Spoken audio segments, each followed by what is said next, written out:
Welcome to Darren's Book Nook. I'm Darren.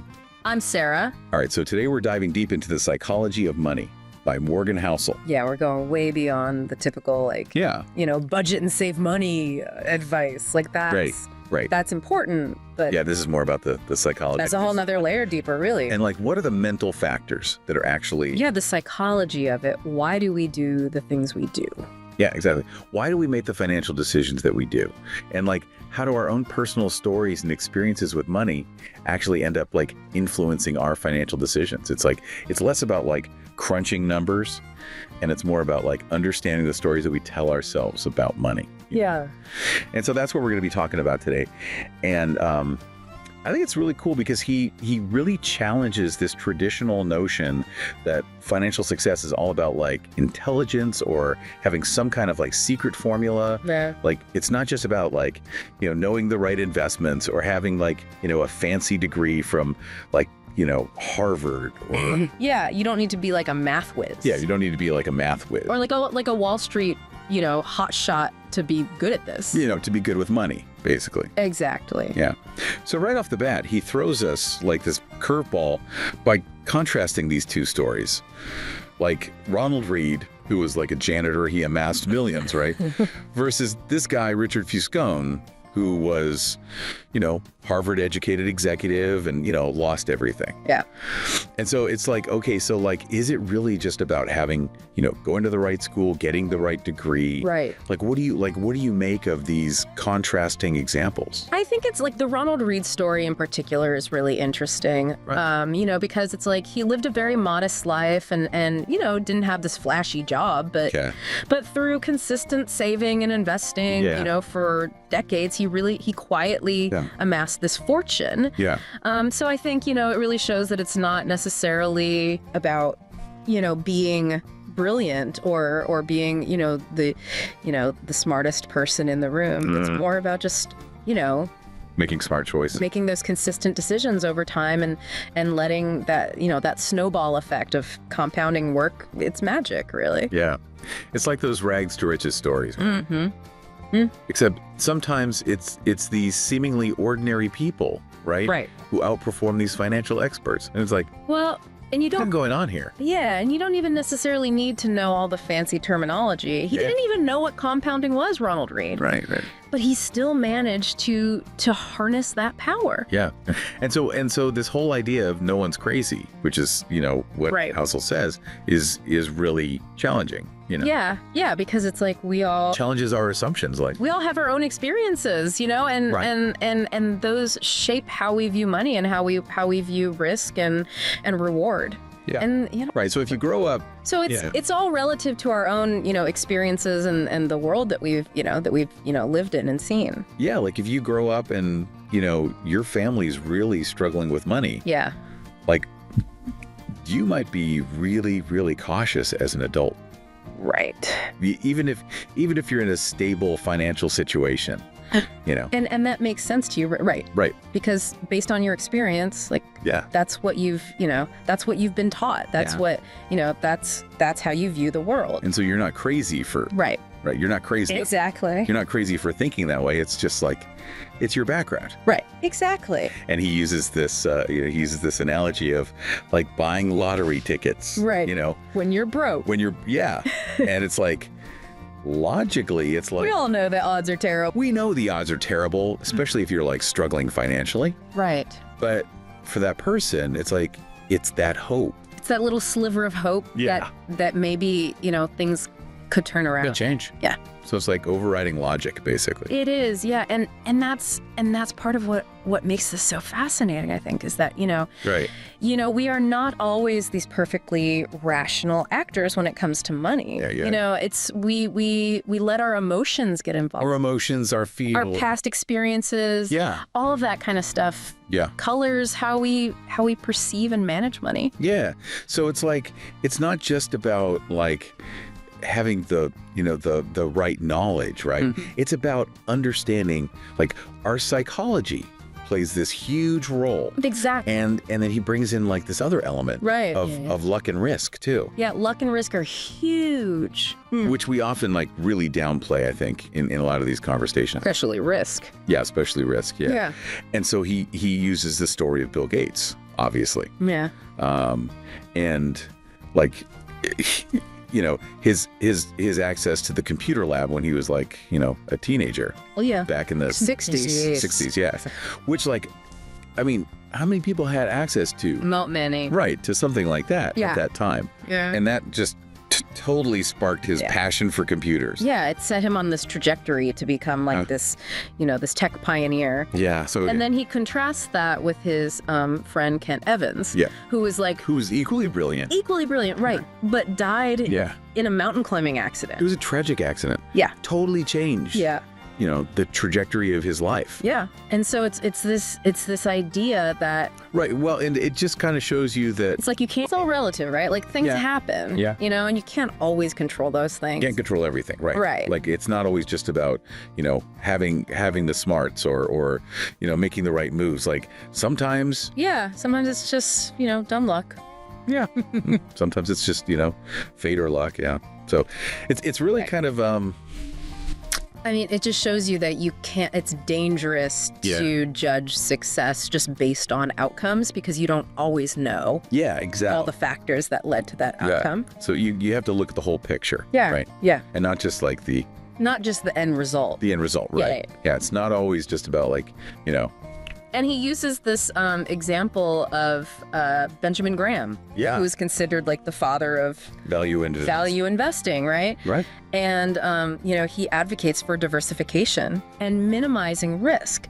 And yet, his most successful investment was a highly concentrated bet on Geico, Geico, which went against everything he preached. Right. So it's like, okay, even the smartest, Right. you know, Yeah, you just never know. can make these, these Basically, payout. like bold moves or whatever. Yeah. Right. So we've got all of these things, you know, our own psychology, luck, risk, and then there's this other thing, right? Right. That kind of like, I think sneaks up on us. It's like the always wanting more, Never enough. the never enough. Yeah. So what do you think about that? Like the fact that like even when we achieve success, there's still this That nagging feeling that it's not enough. Yeah. That we need more. Yeah. Why do you think that is? Like why is that? I mean, I think part of it is just, you know, human nature, right? Like we're always striving. We're wired to more. Yeah. Yeah. I mean, it's like it's kind of how we, you know, survived as a species, right? Right. Always looking for, you know, a better way To improve our situation. to improve our situation. Yeah. But No. but now it's, you know, it's kind of backfiring because it's like we're in this society where social comparison is so Yeah, it's rampant. rampant. It's everywhere you look. Yeah, I mean, it's like, you know, we're constantly being bombarded with these images Of wealth. of wealth and success, and it creates this sense of inadequacy. Yeah, and like almost like keeping up with the Joneses kind of thing. Absolutely. Yeah. Yeah, it's like, you know, you see your neighbor driving a new car. Right. And suddenly you feel like you need to Upgrade, right? upgrade your car. Yeah. Even though your car runs perfectly fine. Right. Yeah. It's so funny how Yeah, and it's a trap. It's a psychological trap that we can easily fall into. Yeah.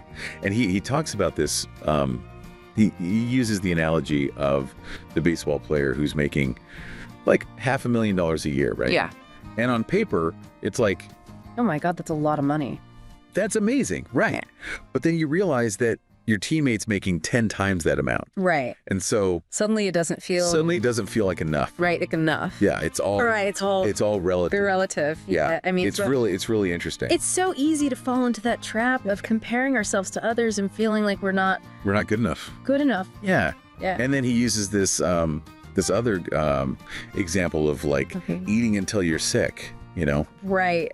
which is It's a pretty it's a visceral analogy. visual analogy. Yeah. But it makes sense, right? Yeah, like at some point, it's like it stops being enjoyable. Right. It's actually painful. Yeah, but you just keep going, right? Yeah. And it's like, why do we do that? Like, Yeah. why? I don't know. Why do we have this? But it's a perfect analogy for this pursuit of more. It's like, why do we always, it's almost like an addiction, right? It is. Yeah. To this feeling of. It's like we get a little dopamine hit every time. Yeah, exactly. We get more, or we buy something. Yeah. It's a very. It's a very power force. Yeah, it's powerful. So how do we break free? Like, how do we get out of this cycle? That is the $1 million question. Yeah. I mean, I think it really comes down to like a mindset shift. Yeah. It's like instead of always focusing on what we don't have, right, it's about appreciating what we do have, right, and defining enough for ourselves. Right. Yeah. Like, what does enough actually mean to you? Right. Exactly. Yeah. That's something to think about, Yeah. And it's tough, in this world where, because, again, you're constantly bombarded with messages that are telling you that you need more. Yeah. All right. So we've talked about the psychological pitfalls. We've talked about luck and risk. Mm-hmm. But now let's get into like, how do we actually build wealth? Right. And that's where he talks about compounding. The snowball effect. Yeah, this is where the magic really happens. Yeah, this is and it's not. This is like where it gets exciting, It's not as complicated as it sounds. Yeah. Really, it's he uses this analogy of ice ages. Yeah, the ice ages. Yeah, which I think is really helpful. I love this analogy. Yeah, because it's like, he talks about how like a thin layer of snow that's left over from a cool summer might not seem like a big deal. Yeah, it's like, who cares? Right. But over millennia, those little accumulations can trigger a massive ice age. It's crazy, right? And transform the landscape. It's like, how does that even happen? But it does. Yeah. And that's kind of the same thing with. And that's how compounding works with money. With money, yeah. Yeah. It's like these small, seemingly insignificant changes over time. Yeah. They add up. Right. And it really highlights the importance of starting early. Yeah.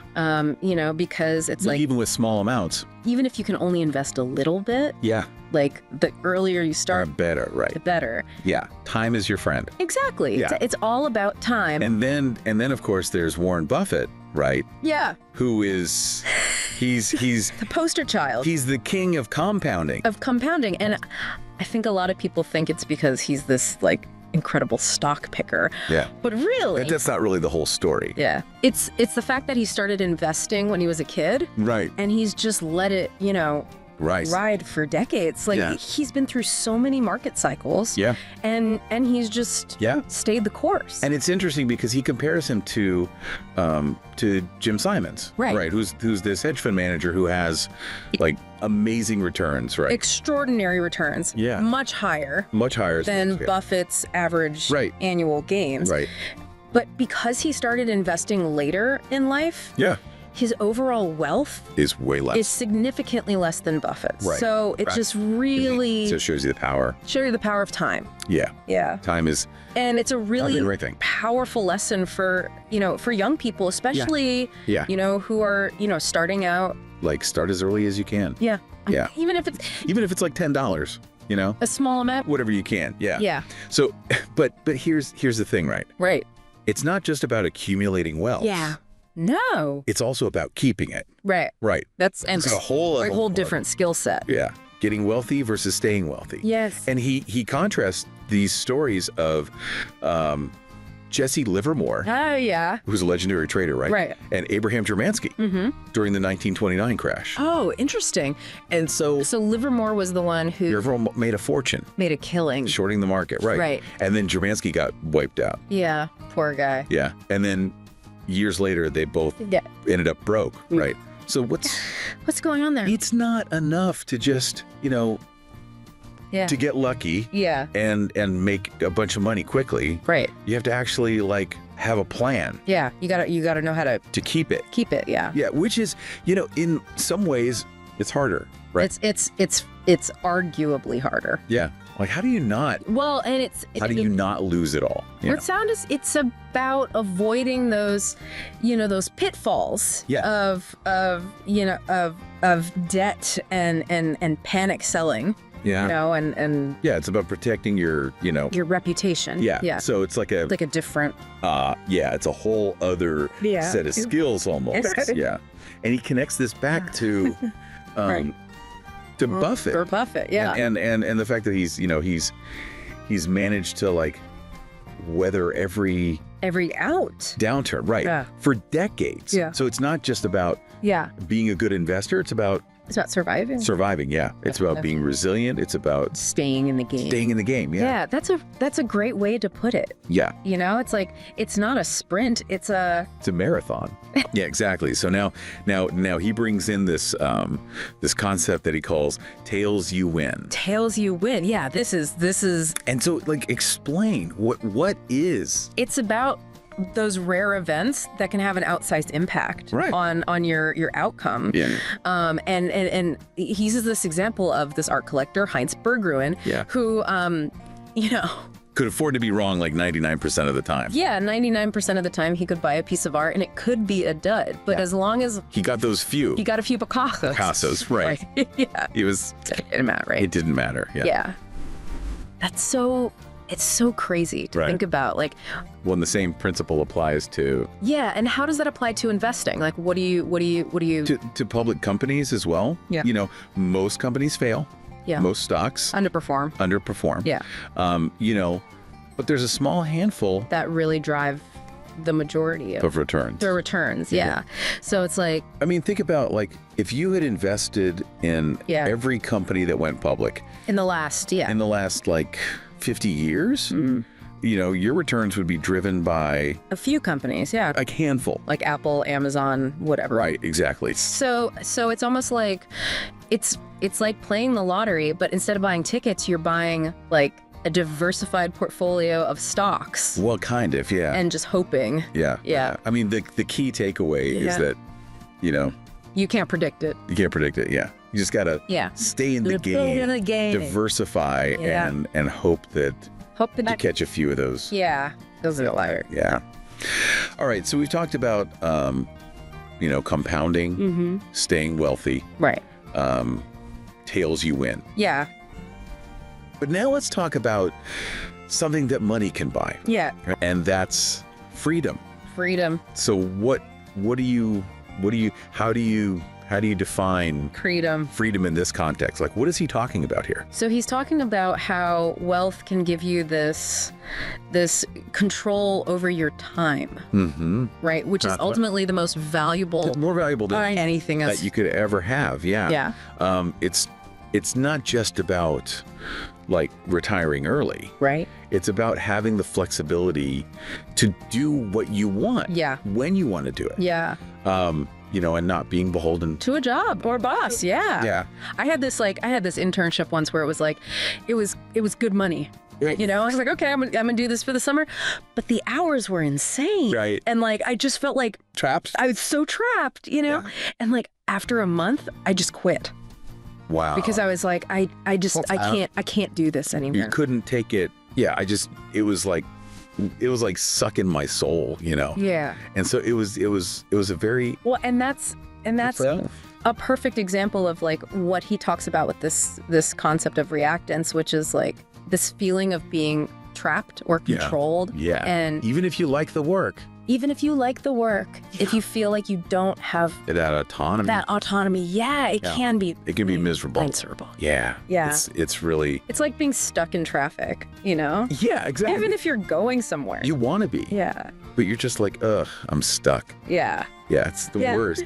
So, I think Yeah. in a way, wealth can kind of buy you the freedom to choose how and when you experience those situations. Exactly. It gives you more control over your life. For your life. Yeah. It's about having those options. Options, exactly. Right. Yeah, that's what it's all about. Yeah. All right. So speaking of choices, he uses this idea of wealth is what you don't see. Right. And he actually uses my experience as a valet Yeah, that's really interesting. to illustrate this point. And it was It was surprising to me how many of these people weren't actually wealthy. Right. You know, They had the appearance. they had the appearances, But- they were living Paycheck to paycheck. paycheck to paycheck, and spending a huge chunk of their income on these cars to Wow. project this image of Yeah. wealth. I remember this one guy. Oh yeah, I called him Roger in the book. right. He drove a Porsche, Okay. and he always seemed so stressed about money. Yeah. And I was just like, how is that possible? Like, you drive this amazing car, Right. but he was living paycheck to paycheck. Well, and that's exactly what Russell's talking about. Yeah. You know, it's like true wealth. Is what you don't see. This is what you don't see. It's the assets, Yeah. the investments. It's that financial security that gives you the predicting options. Yeah. yeah. So it's not about like, you know, trying to impress people with like Right. how much you spend. It's not about the outward appearances. It's Yeah. about building that Foundation. solid foundation. Yeah, yeah. So it's like, you know, it's more about It's more about like delaying gratification, you know? Yeah. Like making those choices that might not be as flashy. as flashy, yeah. Yeah. But that will pay off In the long run. in the long run. Yeah. Yeah. Yeah. All right. So we've talked about, you know, not trying to keep up with the Joneses. Right. Like Right. focusing on building that foundation. Yeah. And then he gives us this advice, which is, Like, it seems so obvious, oh, so but so many people struggle with it. yeah, And it's save money. save money. Like, why is that so hard for people? Like, what do you think? well, I mean, it seems so simple. it does. Right. But we live in a culture It encourages us. that encourages Public to thought. spend. Yeah, yeah. I mean, think about how many Oh, yeah. ads you see every day telling you to buy things that you don't need. That you don't need. Yeah. You know? You know, it's like we're constantly being told that we need The latest gadget. the latest gadget. Yeah. Newest car. Right. The Bigger house. The bigger house, yeah. Yeah. And it's just like it's a never-ending Cycle. Yeah. consumerism. Yeah. And so it's like, how do you break free from that? Like, Right. Well, and then there's also this thing called the present bias. Yeah. which is our tendency to prioritize immediate rewards Right. over future future benefits. benefits. Yeah. So it's like, it's easier to justify spending money today because you Do you get that instant? get that instant gratification. Yeah. Whereas saving, it's like You don't really see the you don't see the results results right away. right away. Right away. Yeah. So How do we overcome that? well, I think, one thing is just to make saving a habit, Yeah, make it like just a darn sure. non-negotiable part of I know your your routine. financial routine. Yeah, like, set up automatic transfers. Exactly. Or Like pay yourself first. pay yourself first, yeah. Yeah. And then what's left over, that's what you have to It's- spend. Yeah. yeah. Yeah, get spent. Yeah. And so it's interesting because he says, you don't even need a specific goal to Right. save Like saving, is the goal. yeah, just save. Just save. Because you Yeah. never know You never know what's what life's going to throw at you. yeah, like and he says like Yeah. having that financial cushion can really make all the difference in how you navigate those like unexpected events, Exactly, yeah. It gives you, like the job loss. or that peace of mind, Yeah. knowing that you have that Right. buffer. Yeah, like having a safety net. Exactly. So it's really about Yeah. reframing Yeah, how we view on money. money. It's not about like just something to spend. Yeah, it's something to save and to build So invest in your future. through that security. Yeah. Yeah, yeah. All right, so saving's crucial, right? Yeah. And it's more than just putting money away for, For a rainy day. for rainy day. Yeah. It's about building that Motivation. foundation for the long term. But then there's this other thing, which he calls room for error. Room for error. Yeah. This is And this is a good perfect, one. man. He makes this connection between like blackjack players. Right. So skilled blackjack players understand that even if they have a winning strategy, Yeah. they're still going to lose some hands. Right. Right. And so they manage their bankroll accordingly. Right. And they make sure they have enough cushion to stay in the game long enough Yeah. to let the odds work Go let the odds. Yes. in their favor. Yeah. Yeah. And he says we should apply it the same principle To investing. to investing. Yeah. Yeah. So it's not about avoiding losses altogether. You can avoid losses. Right, that's impossible. Yeah. But it's about having that, Margin of safety. yeah, like that buffer. That buffer. Yeah. So you can withstand the because inevitable. things are going to happen. Yeah, things are going to happen, yeah. You're going to make some bad bets. you're gonna make mistakes. Big mistakes, And that's okay. Yeah. As long as you have that cushion. Yeah, as long as you're not like completely wiped out, right? Right, exactly. Yeah, yeah. So it's not about being like overly conservative. It's Yeah. about It's about being realistic. being realistic. Yeah. Yeah. Understanding that Things are going to happen. things are gonna happen and You can't predict everything. you can't predict everything. Yeah. So So room for error is not about playing it safe. right. It's about playing it It's about playing it smart. smart. Yeah. Yeah. Yeah. And then he brings in this concept, which I think is really fascinating, and that is you'll change, right? You'll change. Like we all change as we get older. Our priorities change. our priorities change. Our values change. Yeah. It's like we're not And we the same person we were 10 years ago. right. And we tend to underestimate Right. how much we're going to change in the future. Yeah. Like Wait, this is what he calls the end of history illusion. yeah, the end of history illusion. Yeah, which is basically this idea that we think That we've arrived. we've arrived. Yeah. Like this is it. This is who I am. This is it. Yeah. I know everything I need to know, Right. but that's just not true. That's not true. Yeah. And he talks about Well, and it's important to factor that into Yeah. our financial plans. right, because if you create this like rigid plan, Right. right, based on like Yeah. who you are today. Yeah, and you don't account for Yeah, it's not the like fact it's that not going to work. you might change. You're going to change. Your goals might change. Yeah. Your circumstances might change. Yeah. I have this friend who was this like high-powered lawyer, right? And like had this whole financial plan mapped out. Right. Like, early retirement, all this stuff. Right. And then they decided to become a stay-at-home parent.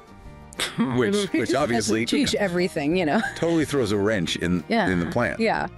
And so it's like, okay, so now what do you do? Right. And so it's really about building in that flexibility Yeah. into your plan. Yeah. Recognizing that You might change your mind you might change your mind about things. Yeah. about things. Yeah. Yeah. Yeah. So Life is unpredictable. life is unpredictable. Yeah. Yeah. Yeah. And so it's like, it's not about creating this like, Rigid. plan. Yeah. It's more about creating like a Like a framework You can- that you can adapt. Yeah. To your life circumstances. Yeah. Right. All right. So we need to accept that. Right. We're going to change. Yeah. Right. We're not going to stay the same. We're not going to stay the same. Yeah. And then there's this other thing, which I think a lot of people maybe don't want to Don't want to admit. Yeah. Yeah. And that is nothing's free. Nothing's free. Right. Like in order to achieve financial success, Right. You're It's gonna- going to be a cost. there's going to be a cost. Yeah. So what are some of those? Well, I mean, it's like paying an admission fee Right. to Disneyland, right? Like Okay. you use that analogy. Yeah. You go to Disneyland, you're going to have to deal with Crowds, and long lines, and expensive food. expensive food. Right. Yeah.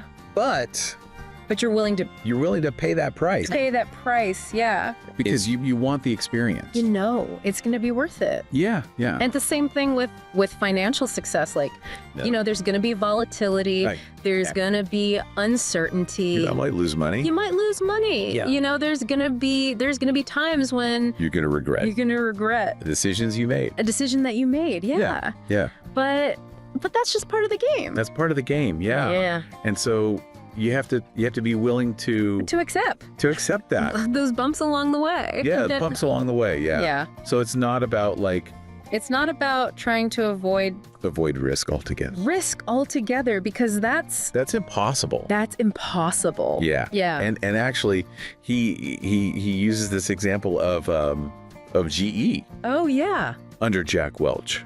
Interesting. Right. And so Jack Welch was like He was known for just like, superstar CEO. beating earnings Yeah. estimates Like, every that's quarter. Every quarter it was like Amazing. amazing.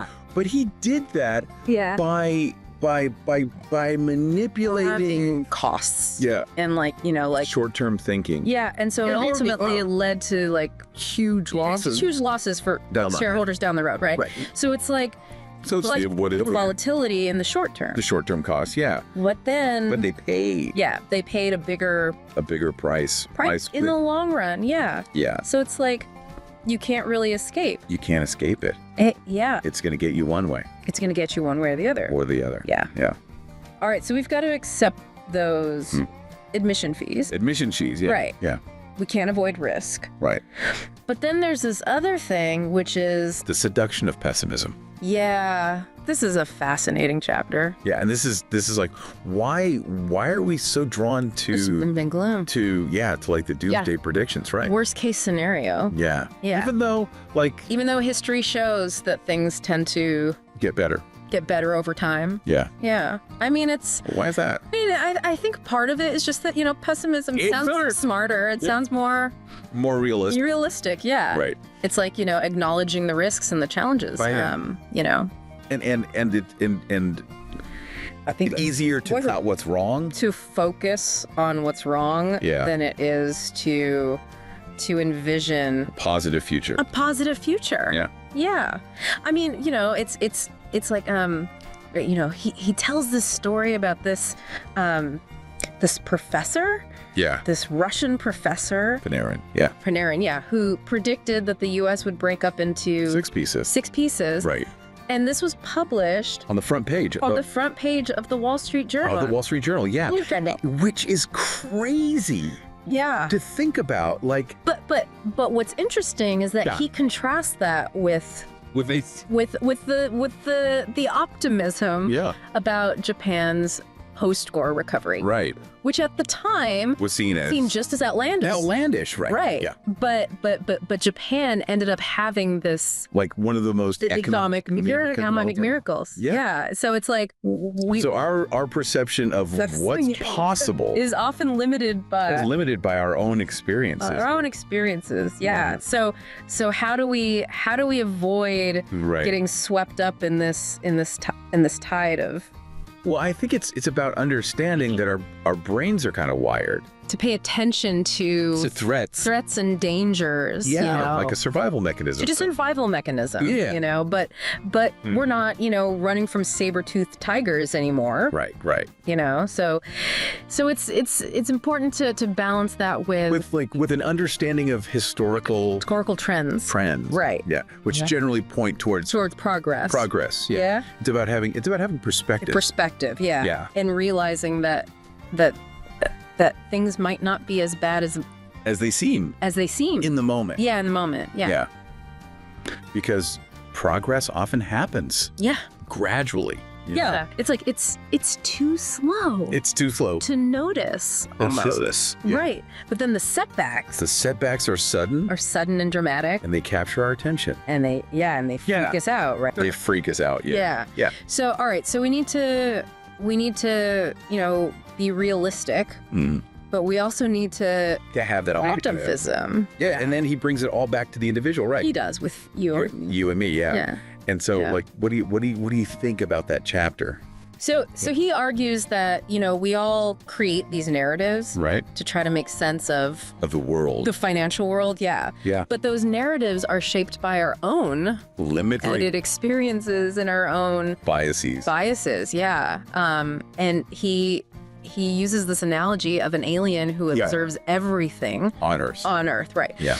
But they miss the crucial stories that are happening in people's heads. Right, yeah. So they see all the infrastructure, the technology, A resource. the resources, Yeah. and they assume, okay, this economy must be thriving. Right. But they're missing The fear, the doubt, aspirations, the dreams. all that stuff. That's actually Yeah. driving, Yeah. shaping to Right. economy. Yeah. Right. Yeah. So it's like we all have these stories, Right. that are influencing Yeah. how we're interacting How we're interacting with the world, yeah. with the world with money. with money. Yeah. Yeah. And so Yeah, it's about recognizing recognizing that that we each have our own our own perspective. Perspective. Yeah. Yeah. And that there's no one Right. right way to think about money. Yeah. There's no Right way. right way. Relative. Yeah. It's all relative. Yeah. Yeah. So it's about It's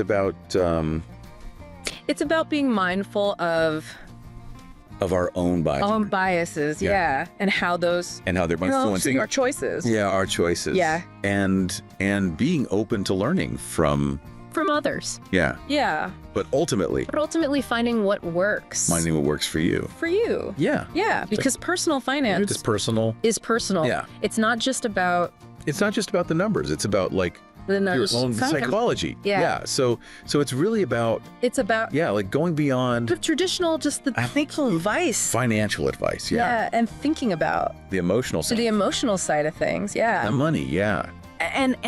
And this is where he has this this quote, which I think is really, really powerful. And he says, "Good decisions aren't always rational."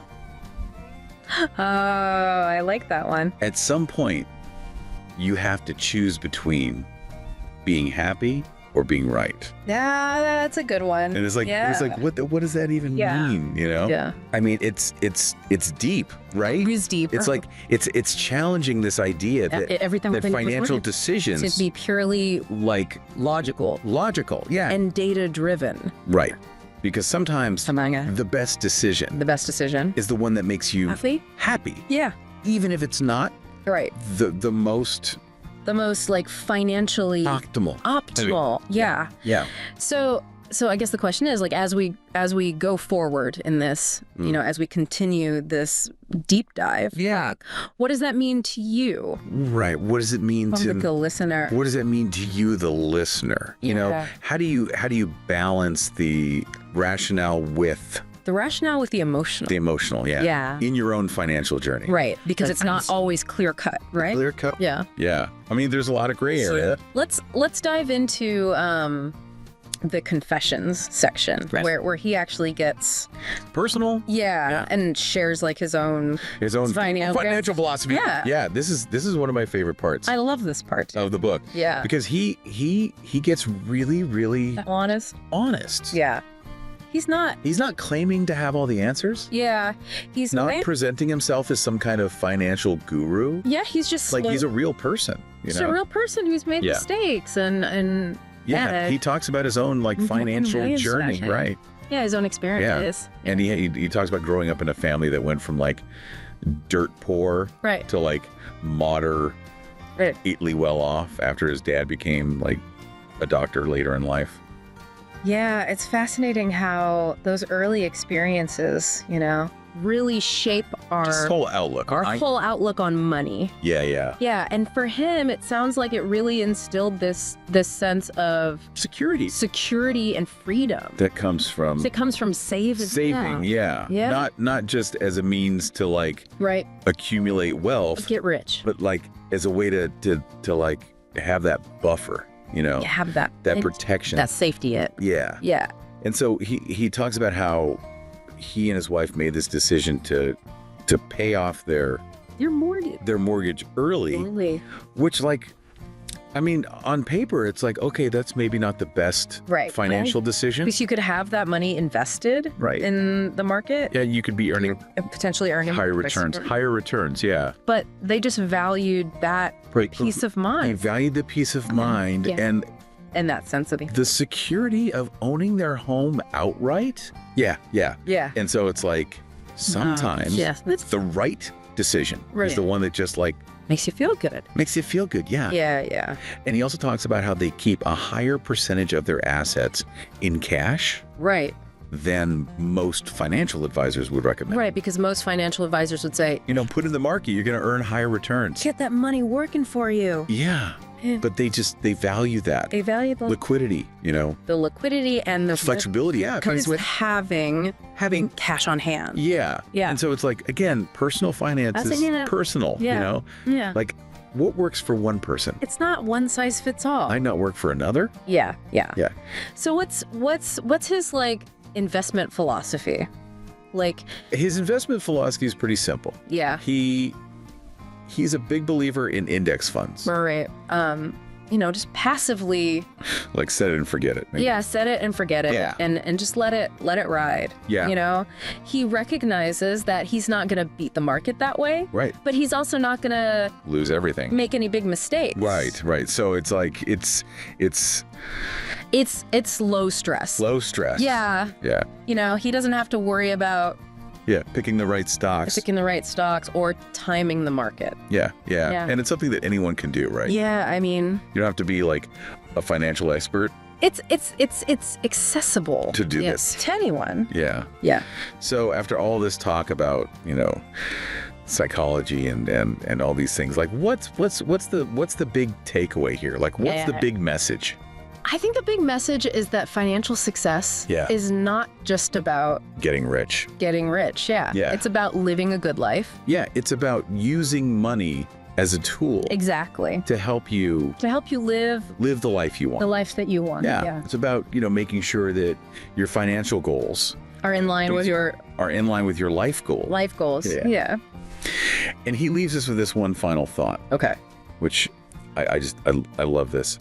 And he says, the hardest financial skill is getting the goalpost to stop moving. Yeah. That is a What do you think he means by that? So he's talking about Yeah. that feeling of Never having never having enough. enough. Yeah. Even when you achieve Like a that. financial milestone. You hit a goal, Yeah. and then suddenly There's a new there's thing. a new goal. Yeah. It's like the It's like a tread that. thread yeah. that keeps getting faster, getting faster. Yeah. Yeah, and I think how do we A lot of that is driven by this need to keep up with the Joneses. keep up with the Joneses? Yeah. or Guys, you see what other people are doing on social media. Yeah. Yeah. and it's like, oh, I need that too. I need that too. Yeah, even though Even though you probably don't. you don't really need it. Yeah. And it creates this This feeling of inadequacy. this constant dissatisfaction. Yeah, and This feeling that anxiety. you're not good enough. Yeah. Yeah. So how do we get the goalpost to stop moving? Well, I think it starts with Yeah. defining our own value. Values. Yeah. Figuring out what What actually matters. matters to us. Yeah. And setting goals that That align with those values. with those values. Yeah. Yeah. It's about recognizing that true wealth is not Is not about about the stuff you have. the stuff. Yeah. Yeah, It's about the richness The quality of your life. of your life. Yeah. The experiences. Yeah. The experience of the relationships. The relationships, yeah. The impact that you have on the world. Yeah, it's Yeah. so as we wrap up here, folks, get that goalpost to stop moving. Yes. Get that goalpost. To find your own version of success. Define your own success. And create a financial plan that supports the life you want to live. yeah. A life That's the key. both financially secure Yes. Financially secure. and Yeah. deeply meaningful. Meaningful. Yeah. Yeah. Well, folks, that concludes our exploration of the psychology of money. It's been a. We hope you gained some valuable insights Yeah. Hopefully you got some. into the often hidden forces that shape our financial decisions. Yeah. I mean, it's all about. And remember, it's not about so- being perfect Yeah. or having all the answers. It's a journey. yeah. It's a process of learning and growing, understanding our own biases, embracing the complexity of human behavior, Yeah. and making choices Making choices that are aligned with our values. with our values and our aspirations. Yeah.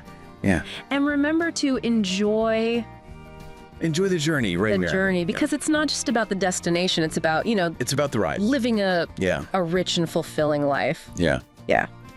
If you enjoyed this video, smash that like button and don't forget to subscribe. Until next time, keep learning.